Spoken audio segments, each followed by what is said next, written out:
ఇక్కడున్న 14,400 మందిలో నాకు కావాల్సింది ఆ ఒక్క కూలి.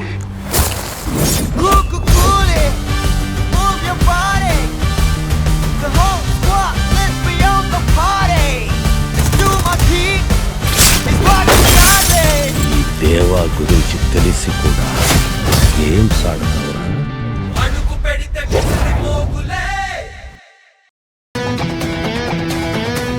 అన్నింటికంటే ముఖ్యమైంది ఆ అభి వల్ల రాహుల్ పెళ్లి చెడిపోకూడదు. బాలేదానివక్క, ఈ సొంత తమ్ముడు కన్నా ఆ అద్దె తమ్ముడు మీద నీకు బాగా ఎక్కువైనట్టుంది కేరింగ్. ఇది కేరింగ్ కాదురా, అంతకు మించింది. నా గురించి నీకు తెలుసు కదా. ఏంటి? సరే సరే, ఇక అభి గురించి నువ్వు మర్చిపో, నేను చూసుకుంటాను.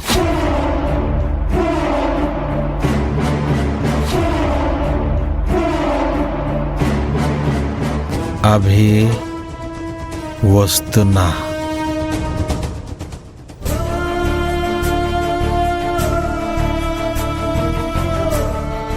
అభి పిన్ని ఎక్కడికి వెళ్ళిందో ఎవరికీ తెలీదు.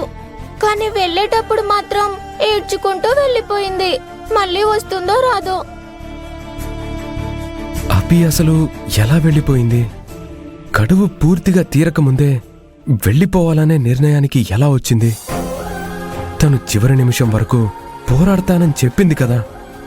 ఏదో ఒక విధంగా నా ప్రేమని గెలుచుకుంటానని శపథం చేసింది కదా.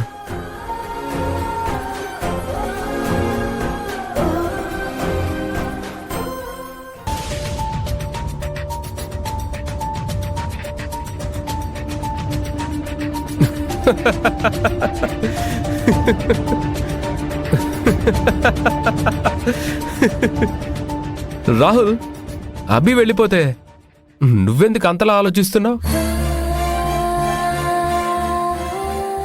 అభి ఎందుకు వెళ్ళిపోయిందని నువ్వెందుకు అంతలా బాధపడుతున్నావు? నేను బాధపడ్డం లేదే. బాధపడ్డం లేదని నీకు నువ్వనుకుంటున్నావు. కానీ అభి వెళ్ళిపోయిన క్షణం నుండి ఇప్పటి వరకు అభి గురించే ఆలోచిస్తున్నావు.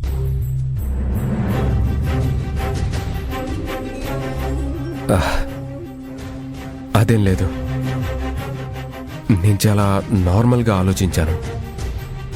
తన గురించి ప్రత్యేకంగా ఏమీ ఆలోచించలేదు. చూడు రాహుల్, నీ మనసులో ఉన్న విషయాలు దాచేసి నువ్వు ఎవరినైనా మోసం చేయగలవు, కానీ నిన్ను నువ్వే మోసం చేసుకోకూడదు. నువ్వేం చేస్తున్నావో, ఎవరి గురించి ఆలోచిస్తున్నావో, ఎవరి గురించి బాధపడుతున్నావో కనీసం నీకైనా తెలియాలి. అలా తెలియనాడు నువ్వు సంతోషంగా బ్రతకలేవు.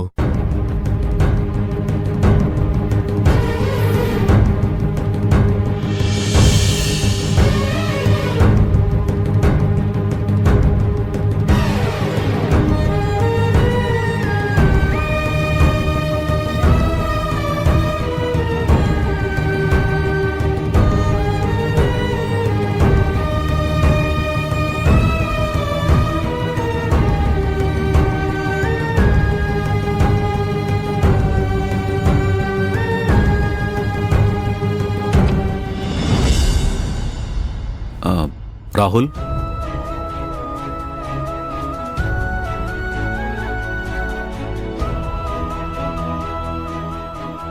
చివరిసారిగా అడుగుతున్నానురా, ఈ పెళ్లి నువ్వు మనస్ఫూర్తిగానే చేసుకుంటున్నావా?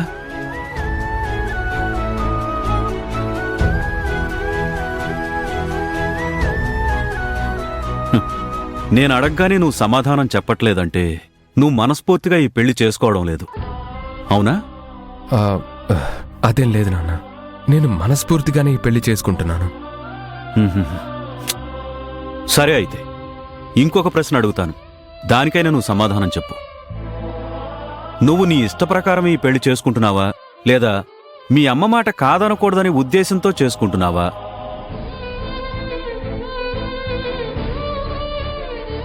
రాహుల్, నిన్నే అడిగేది. నువ్వు మీ అమ్మ మాట కాదనకూడదని చేసుకుంటున్నావా, లేదా మీ అమ్మ గీసిన గీత దాటకూడదని ఈ పెళ్లి చేసుకుంటున్నావా? మాటను కూడా నేను గౌరవించాలి కదా నాన్న. ఇదిరా అసలు విషయం. నువ్వు నీకు నచ్చి ఈ పెళ్లి చేసుకోవడం లేదు. నువ్వు ఇష్టపడి కేతన మెడలో 3 ముళ్ళు వేయడానికి సిద్ధపడలేదు. కేవలం మీ అమ్మ చెప్పిందని మాత్రమే ఈ పెళ్లి చేసుకోబోతున్నావు. చూడు రాహుల్, నువ్వు చాలా పెద్ద తప్పు చేస్తున్నావు. అది నీకు అర్థం కావట్లేదు. అదేం లేదు నాన్న. వద్దురా, వద్దు. నాకింకేం చెప్పడానికి ప్రయత్నించుకో. నీకేం కావాలో నీకు తెలియడం లేదు. నీ మనసేం కోరుకుంటుందో నీకు అర్థం కావట్లేదు. అందుకే మాణిక్యాల కోసం వెతికే ప్రయత్నంలో మట్టి ముద్దని సొంతం చేసుకుంటున్నావు. కనీసం అదైనా నువ్వు అర్థం చేసుకుంటే మున్ముందు భవిష్యత్తులో నువ్వు సంతోషంగా ఉండగలుగుతావు. లేదంటే ఆ మట్టి ముద్దని నా సొంతం ఎందుకు చేసుకున్నానా అని జీవితాంతం నువ్వు బాధపడుతూనే ఉంటావు. ఇంతకన్నా నేను ఎక్కువ చెప్పలేను రాహుల్.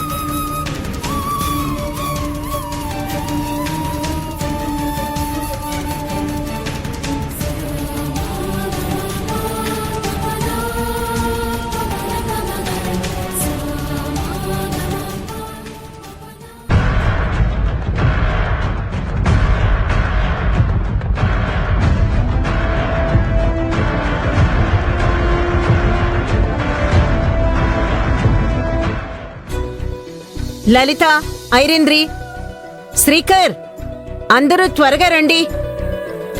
ఐరేంద్రి, లలిత, మీరు వెళ్ళి కేతనని తీసుకురండి. ముహూర్తానికి టైం అవుతుంది. అలాగే పెద్దమ్మా. శ్రీకర్, నువ్వు వెళ్ళి రాహుల్ని తీసుకురా. అలాగే అత్తయ్య.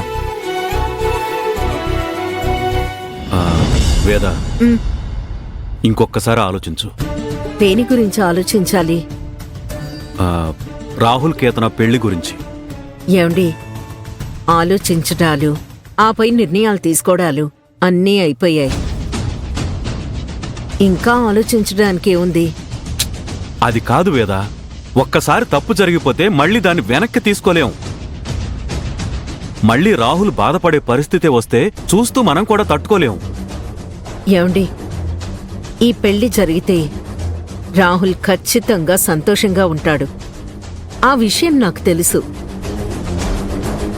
మళ్ళీ మళ్ళీ ఇదే విషయంలో నన్ను అడగడానికి, ఆపడానికి ప్రయత్నించకండి.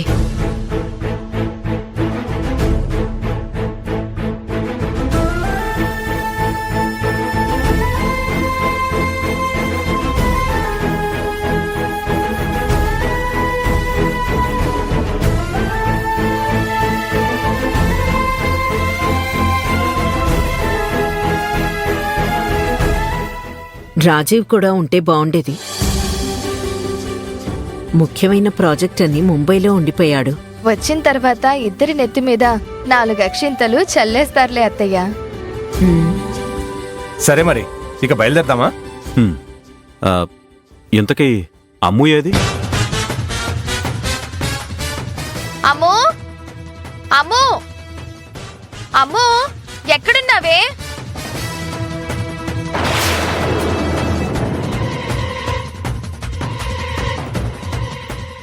అమ్మో, అమ్మో,